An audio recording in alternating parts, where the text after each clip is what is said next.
Στη συνέχεια των μαθημάτων για το κυκλοφορικό σύστημα, θα μιλήσουμε για τη μεταφορά του οξυγόνου και του διοξιδίου του άνθρακα στο ανθρώπινο σώμα, χρησιμοποιώντας αρκετές λεπτομέρειες που δεν είναι στην ύλη της πρώτης λυκείου. Ποια σημεία του βίντεο δεν αντιστοιχούν στην ύλη της πρώτης λυκείου φαίνονται στην περιγραφή του βίντεο. Θα ξεκινήσουμε από την πρόσληψη του οξυγόνου από τα ερυθρά αιμοσφαίρια στους πνεύμονες. Όταν τα ερυθρά αιμοσφαίρια φτάνουν με την μικρή κυκλοφορία στα τριχοειδή των πνευμονικών κυψελίδων, αρκετά από τα μόρια αιμοσφαιρίνης που βρίσκονται πάνω τους δεν μεταφέρουν οξυγόνο. Και γενικά η συγκέντρωση, ή πιο σωστά θα λέγαμε η μερική πίεση, αλλά ας πούμε η συγκέντρωση τώρα εδώ, του οξυγόνου στην πνευμονική κυψελίδα είναι μικρότερη από ό,τι είναι στο ερυθρό αιμοσφαίριο.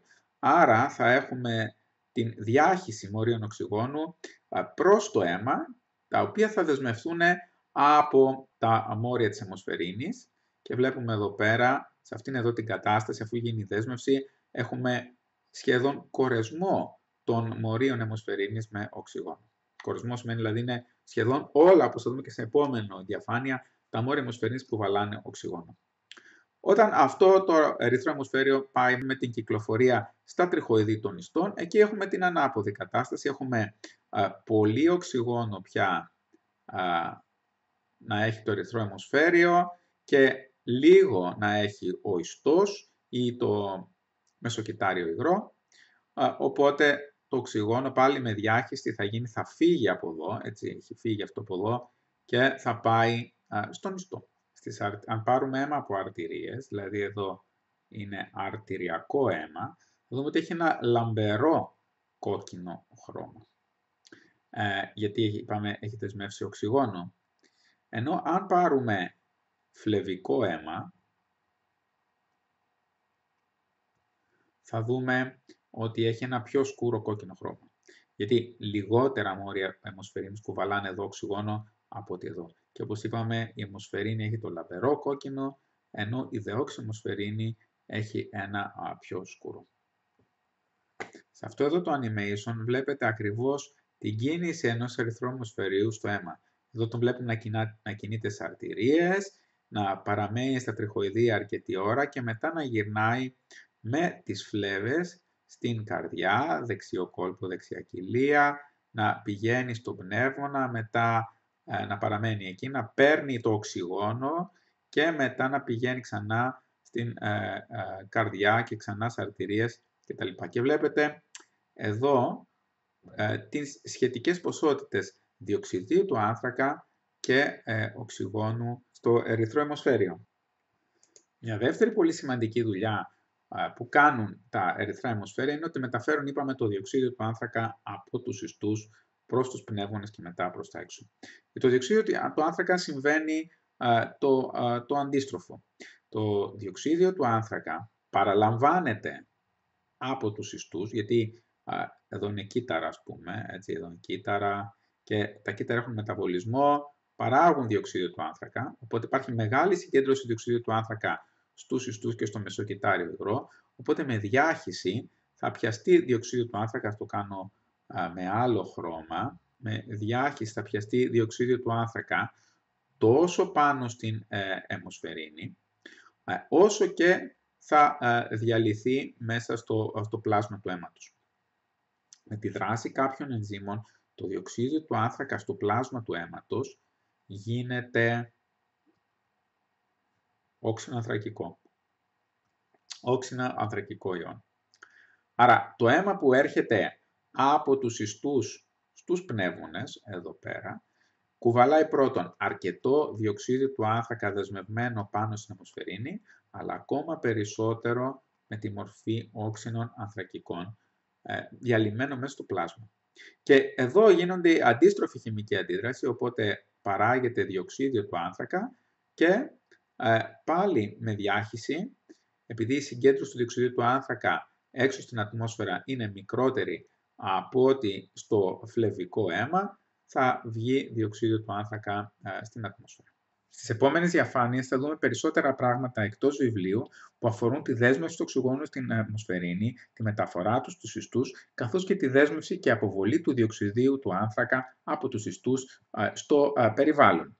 Ξεκινάμε με τη λεγόμενη καμπύλη κορεσμού αιμοσφαιρίνης σε οξυγόνο. Κάθε σημείο της καμπύλης μας δείχνει πόσα από τα 100 μόρια αιμοσφαιρίνης έχουν δεσμευμένα πάνω τους μόρια οξυγόνου.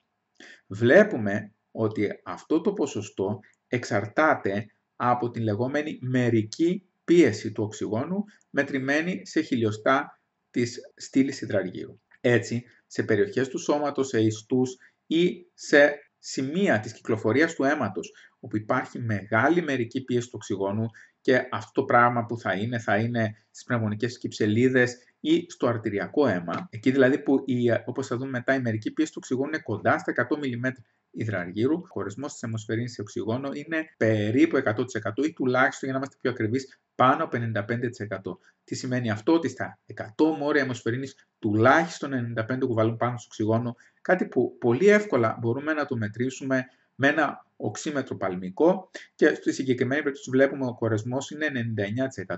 Αυτό μετράει τον κορεσμό της αιμοσφαιρίνης στα αρτηρίδια ή στα τριχοειδή. Άρα, το αρτηριακό αίμα ή τα αρτηρίδια όπως φτάνουν στον ιστό ή, να το πω αλλιώς, στην αρχή των τριχοειδών, έχουμε μεγάλη μερική πίεση οξυγόνου και πολύ μεγάλο κορεσμό αιμοσφαιρίνης. Πρακτικά όλα τα μόρια αιμοσφαιρίνης κουβαλάνε οξυγόνο. Όπως το αίμα αρχίζει και κινείται στα τριχοειδή, η μερική πίεση του οξυγόνου πέφτει.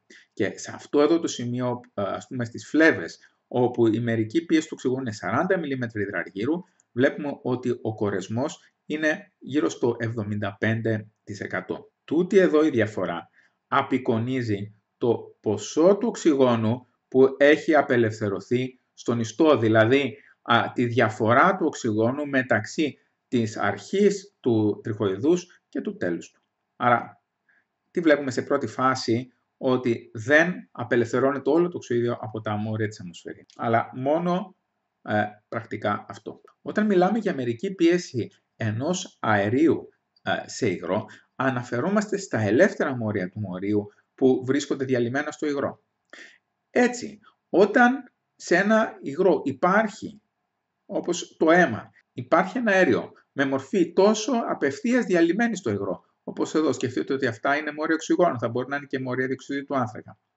Όσο και με τη μορφή τη δεσμευμένη πάνω σε άλλα μόρια, όπως είναι τα μόρια της αιμοσφαιρίνης, αυτό το οξυγόνο που προσμετράται στη μερική πίεση είναι μόνο το ελεύθερο. Έτσι, σε αυτή την περίπτωση που έχουμε 6 μόρια οξυγόνου αριστερά και δεξιά, οι μερικές πιέσεις δεν είναι ίσες, γιατί εδώ κάποια είναι δεσμευμένα.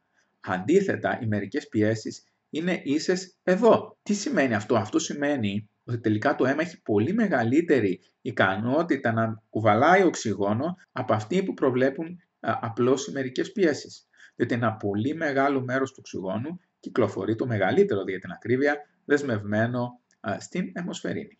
Για να το παρακολουθήσουμε αυτό με περισσότερη λεπτομέρεια. Η μερική πίεση του οξυγόνου στην ατμόσφαιρα είναι περίπου 160 mm υδραργύρου και τούτο εδώ είναι η πνευμονική κυψελίδα. Στην πνευμονική κυψελίδα η μερική πίεση του οξυγόνου είναι γύρω στα 105 mm υδραργύρου. Γιατί έχουμε και είσοδο του οξυγόνου μέσα στα τριχοειδή, άρα είναι μικρότερη από τα 160.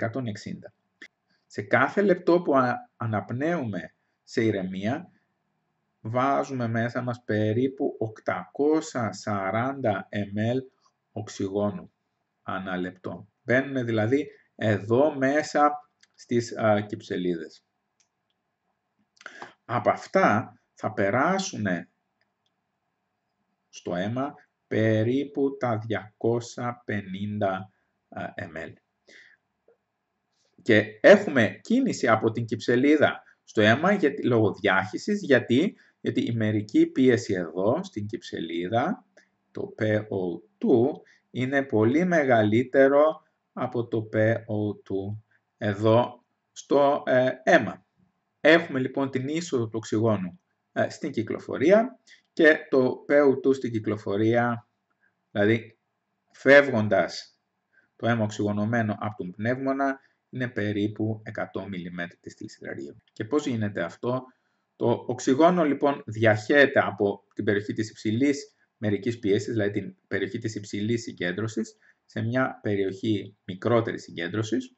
Περαιτέρω διαχέεται Μέσα στα ερυθρά αιμοσφαίρια, αυτό είναι ένα ερυθρό αιμοσφαίριο, γιατί και αυτό έχει πολύ χαμηλή συγκέντρωση σε οξυγόνο. Ένα μικρό μέρος, περίπου το 2% οξυγόνου, που συνολικά εισέρχεται από την κυψελίδα στο αγγείο, διαλύεται με τη μορφή διαλυμένου αερίου μες στο πλάσμα.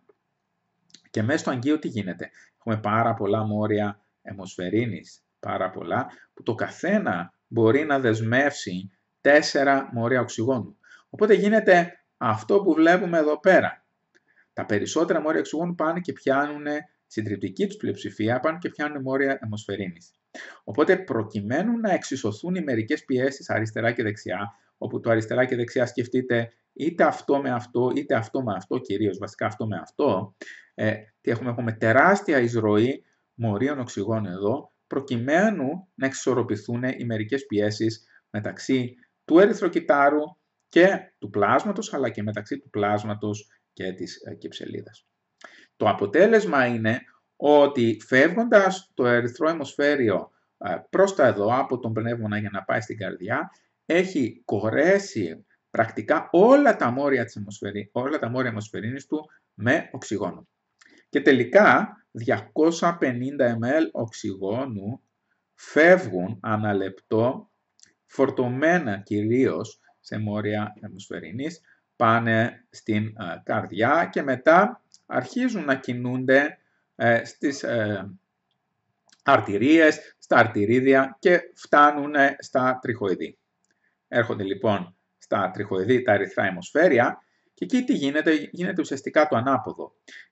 Γιατί στα κύτταρα μέσα υπάρχει πολύ μικρή PO2, γιατί για τα κύτταρα κάνουν πολύ έντονο μεταβολισμό, ξοδεύουν κατά αερόβια γλυκόλυση είτε την οξύδωση των λιπαρών οξέων, μεγάλες ποσότητες οξυγόνου και ειδικά στα μυτοχόνδρια έχουμε ακόμα, εδώ που είναι τα μυτοχόνδρια, έχουμε ακόμα μικρότερη μερική πίεση οξυγόνου. Στα κύτταρα λοιπόν η μερική πίεση του οξυγόνου είναι κάτω και από 40 mm υδραργύρου, στα μυτοχόνδρια δεν είναι πάρα πολύ μικρότερη, είναι κάτω και από 5 mm υδραργύρου. Και τι γίνεται εδώ? Φτάνει αίμα με PO2 γύρω στα 100 mm υδραργύρου. Οπότε το οξυγόνο λοιπόν που έχει πολύ μεγάλη μερική πίεση εδώ, κατά την κλίση συγκέντρωση με διάχυση θα πάει στο μεσοκυτάριο υγρό και από το μεσοκυτάριο υγρό θα μπει μέσα στα κύτταρα και ακόμα περισσότερο μέσα στα μυτοχόνδρια, γιατί αυτά έχουν τη μικρότερη μερική πίεση. Κάποια στιγμή η μερική πίεση εδώ θα πέσει. Η μερική πίεση δηλαδή στο κυτταρόπλασμα των ερυθρών αιμοσφαιρίων θα πέσει. Οπότε προκειμένου να εξισωθούν εδώ αριστερά και δεξιά, αντίστοιχα εδώ πέρα, οι μερικές πιέσεις, σκεφτείτε ότι εδώ είναι το ερυθρό αιμοσφαίριο, θα πρέπει να φύγουν μόρια οξυγόνου από την αιμοσφαιρίνη προς το κυτταρόπλασμα αρχικά του ερυθρού αιμοσφαιρίου και μετά προς το πλάσμα, το μεσοκυτάριο υγρό, τα κύτταρα και τα μυτοχόνδρια. Οπότε τελικά αυτό που γίνεται είναι να φύγουν αρκετά μόρια οξυγόνου από τα μόρια αιμοσφαιρινών και να καταλήξουν μέσω αυτής της διαδρομής μέσα στα κύτταρα. Από πόσα μόρια αιμοσφαιρινών θα φύγουν? Πρακτικά από το 25%, όπως σας έδειξα πριν σε αυτό εδώ το σχήμα. Και μετά τι γίνεται? Μετά προφανώς πέφτει η μερική πίεση του οξυγόνου στο τριχοειδές, στην έξοδο του δηλαδή θα είναι 40 mm υδραργύρου και θα μπει στα φλεβίδια με αυτή τη μερική συγκέντρωση, θα ξαναπάει στην καρδιά, θα σταλεί στους πνεύμονες και θα έχουμε ξανά την ίδια διαδρομή. Τελικά αυτά τα 250 ml οξυγόνου που εισάγονται στο αίμα μας ανά λεπτό είναι ακριβώς και τα ml οξυγόνου τα οποία φεύγουν από την κυκλοφορία του αίματος και μπαίνουν στα κύτταρα. Και είναι και ακριβώς αυτά τα 250 ml οξυγόνου που καταναλώνουν τα μυτοχόνδρια των κυττάρων μας κάθε λεπτό. Έτσι λοιπόν υπάρχει αυτή η ισορροπία. Επειδή όμως όπως είπαμε δεν εξεφορτώνεται εντελώς η αιμοσφαιρίνη το οξυγόνο κάθε φορά που περνάει από τα τριχοειδή, συνολικά στο αίμα μας έχουμε στο αίμα των φλεβών 750 ml οξυγόνου ανά λεπτό κυκλοφορούν, ενώ στο αρτηριακό αίμα 1000 ml οξυγόνο. Πάμε να δούμε τώρα τι γίνεται για το διοξείδιο του άνθρακα, για την ανταλλαγή του μεταξύ πνευμόνων και ιστών. Ίδια λογική με το οξυγόνο και τις μερικές πιέσεις επικρατεί και εκεί. Η μερική πίεση του διοξειδίου του άνθρακα μέσα στα κύτταρα είναι πάνω από 46 χιλιοστά της στήλης υδραργύρου. Και το αίμα, όπως έρχεται οξυγονωμένο από την καρδιά στα τριχοειδή του ιστού, έχει μερική πίεση 40 mm στήλης υδραργύρου. Αυτό που γίνεται είναι ότι το διοξείδιο του άνθρακα που είναι διαλυμένο εδώ στο κυταρόπλασμα περνάει στο μεσοκυτάριο υγρό και από το μεσοκυτάριο υγρό περνάει στο πλάσμα και περνάει και μέσα στα ερυθρά αιμοσφαίρια. Τώρα, από το συνολικό διοξείδιο του άνθρακα που εισέρχεται στο πλάσμα και μέσα στα ερυθρά αιμοσφαίρια, διαλυμένο μέσα στο κυταρόπλασμα ή στο πλάσμα θα παραμείνει περίπου το 10%. Περίπου 10% του διοξειδίου του άνθρακα είναι διαλυμένο.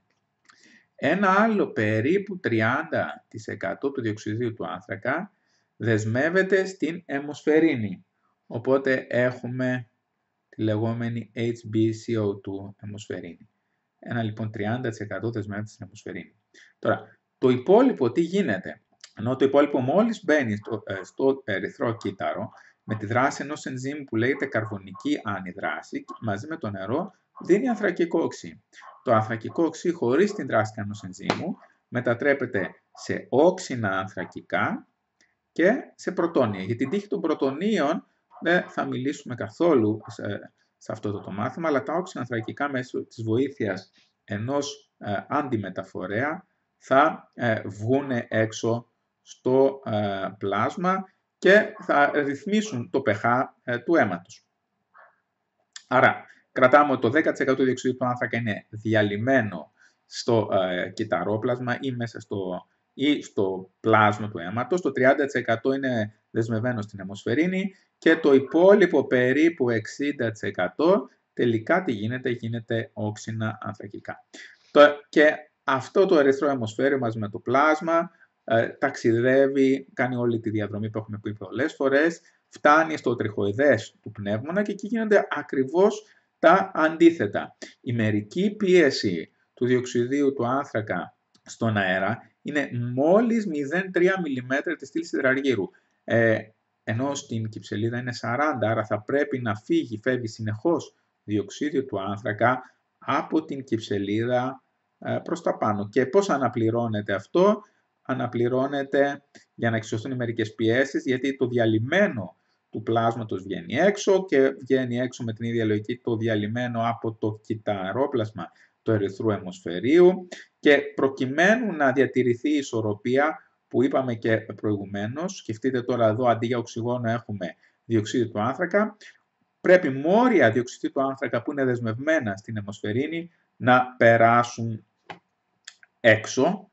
Φεύγουν λοιπόν από την αιμοσφαιρίνη μόρια διοξειδίου του άνθρακα έξω και ταυτόχρονα η καρβονική ανιδράση καταλύει και την αντίστροφη αντίδραση, δηλαδή όξινα ανθρακικά και υδρογόνα συν δίνουν ανθρακικό οξύ, μετά δίνει νερό και διοξίδιο με τη δράση της καρβονικής ανιδράσης, μπαίνουν όξινα ανθρακικά μέσα στο ερυθρό αιμοσφαίριο και έχουμε ακριβώς την ανάποδη πορεία του διοξιδίου του άνθρακα. Όπως και πριν με το οξυγόνο, πρέπει να υπάρχει ισορροπία μεταξύ του διοξιδίου του άνθρακα που βγαίνει έξω από το σώμα μας ανά λεπτό και του διοξιδίου του άνθρακα που παράγεται στο σώμα μας ανά λεπτό. Και γενικά τα κύτταρά μας σε όλο το σώμα παράγουν περίπου, βάζουν στην κυκλοφορία περίπου 200 ml διοξιδίου του άνθρακα ανά λεπτό, οπότε ομοίως εκπνέουμε περίπου 200 ml διοξιδίου του άνθρακα ανά λεπτό. Αν διαταραχθεί αυτή η ισορροπία, αυτό είναι πολύ κακό, γιατί το αποτέλεσμα θα είναι, όπως βλέπετε και από εδώ, να έχουμε ελάττωση του pH, να γίνει πιο όξινο, τη λεγόμενη αναπνευστική οξέωση.